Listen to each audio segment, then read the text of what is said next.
This week, for the first time ever, we have an actual video sponsor. So this video is brought to you by C.A. McDivitt's isekai light novel, I Brought Our World's Magic to This Other World. Alexander McCatton had a very boring life, spending most of his days with his nose buried in a book. But a chance encounter with Truck-kun changes all that, as he finds himself waking up, not in a hospital, but in a fantasy world, one in the middle of a war at that. Unlike his new friends Jesse and Becca, however, he has no magic or will walking that will see him through the trials that lie ahead. His only advantages are his wits, his phone's ebook library, and the fact that he still has his knowledge of our world's magic, the incredible power known as science. I've started reading it myself recently. I have less time to read than I used to, okay? And so far, it's a fun isekai adventure, so check it out. The link to its Amazon page is below in the description. Show my first sponsor some love. Now, onto the video. As I'm sure I've said many times now, Girls und Panzer's production team put a great deal of thought into every detail of the show, from the characters to the tanks to the scenery. This applies even to tiny little details in the background, and quick blinking you'll miss it moments throughout the series. A few months back, we took a quick look at 7 such moments. Today, I'll point out and take a look at 7 more little things that you might have missed while watching the show. I'm sure some of you might be aware of a few of these, of course, though lots of other viewers may not be, and I'm sure you'll all encounter something new today. These will be in no particular order, and while I don't anticipate much in the way of spoilers, I'll leave the usual warning here just to be safe. There are a few times throughout Girls und Panzer where the show somewhat cheekily breaks the fourth wall, but not in the way you might be thinking. There's no Deadpool-like wink at the camera, and I'm not talking about historical references either.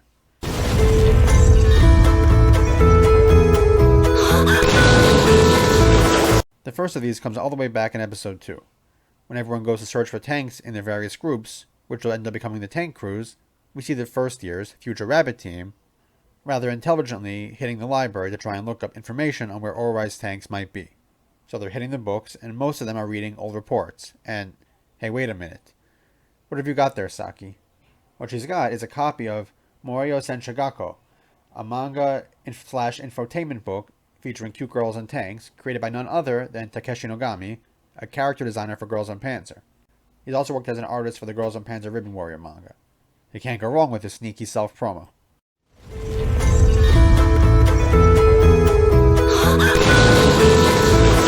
This actually happens again near the end of the season, during the battle between Orai and Koromorimine. After spending some time harassing the enemy tanks, including, especially, that poor Jagdpanther, Anzio and the rest of Turtle Team prepared to charge right into the Koromorimine lines and cause even more chaos. However, somewhat understandably, Momo and Yuzu are kind of worried about this planned tactic. However, Anzio assures them that it's apparently safer to just charge ahead, and holds up a certain something as proof. That's right, it's Morio Senshadou, once again. Apparently in the world of Girls und Panzer, this book still canonically exists, and is used as a reference by senshadou competitors. The show sure is showing lots of love to its character designer and mangaka.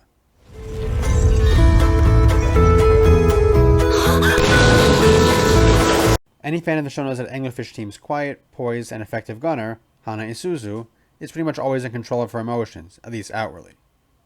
However, way back in episode 3, we get a very rare, unguarded moment from her. As you may recall, we see the closest thing to a senshadou injury in the show here, when Hana passes out during the practice session. Or maybe she was just a little overwhelmed by it all. In any case, when the jostling of the tank and the shots being fired outside wakes her up, we're graced with a very rare, surprised, and flustered Hana.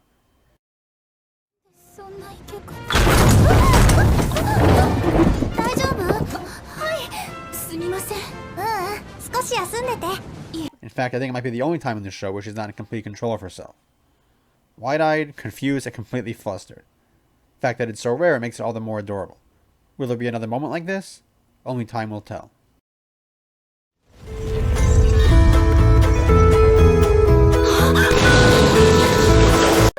Another fun Hana moment is almost a running gag throughout the series. Basically, pretty much every time we see her eating, her food portions are significantly larger than anyone else's.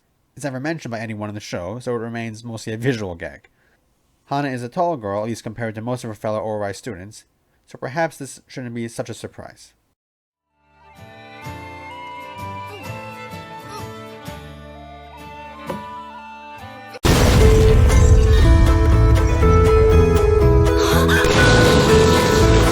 We all know that Rosehip loves to go fast, and that this, more often than not, sees her tank crash at some point during matches. Considering that she, like the rest of the San Gloriana girls, is always drinking tea while operating her tank, a question arises. What happens during these crashes? Well, the cups break, of course. Apparently the tradition is too strong for Darjeeling to just have Rosehip use more durable teacups. We know this because every successive time we see Rosehip in a match, she's got a differently colored and patterned teacup. First battle in their film, second battle in their film, enter battle in Das Finale Part 3. We don't get to see Rosehip in St. Gloriana's Das Finale Part 2 battle, but you can bet there was a breakage there. And I'm certain she'll have new teacups again in the semifinals, even though her tank didn't, strictly speaking, crash this time. Just a nice little bit of continuity and attention to detail on display here, wrapped into a gag featuring a fan-favorite character. May all the fallen teacups rest in pieces.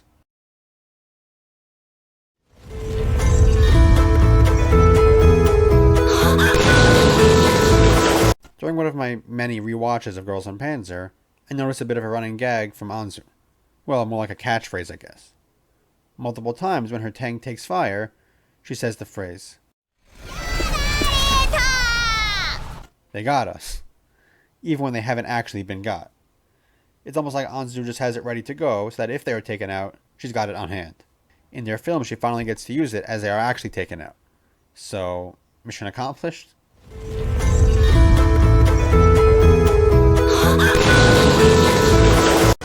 Sometimes it's the animators who slip in little fun visual gags.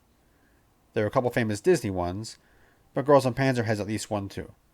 In their film, during the scene where the KV-2 is blowing the heck out of everything with its cannon, they're suddenly very quick. So quick that you really need to go frame by frame to catch it. During this explosion, the smoke in the air forms a little SOS. The poor building calling out for help, perhaps?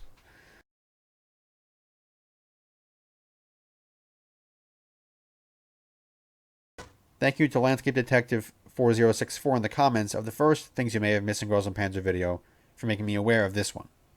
So there you have it. 7 more fun little moments you might have missed while watching Girls und Panzer.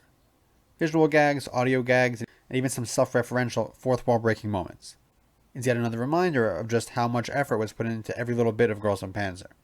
And if they put this much care into the tiny things, just imagine how much they put into the major things. If you enjoyed this video and would like to support me and what I do here, the best way to do that right now is to go back to the Amaranth Angels Kickstarter, my single biggest creative project yet. You'll be getting a great original manga in return, one which I hope will be a worthy addition to the military moe genre we all enjoy so much.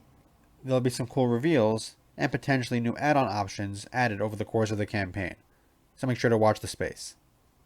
Also, make sure to check out C.A. McDivitt's isekai light novel, I Brought Our World's Magic to This Other World. And of course, if you have any thoughts on this video or just anything Girls und Panzer related you'd like me to talk about, definitely share them below in the comments section. I love to hear them, and I do my best to read and try to eventually respond to as many comments as possible. And don't forget to subscribe so you don't miss any future uploads. That's all for now, so until next time.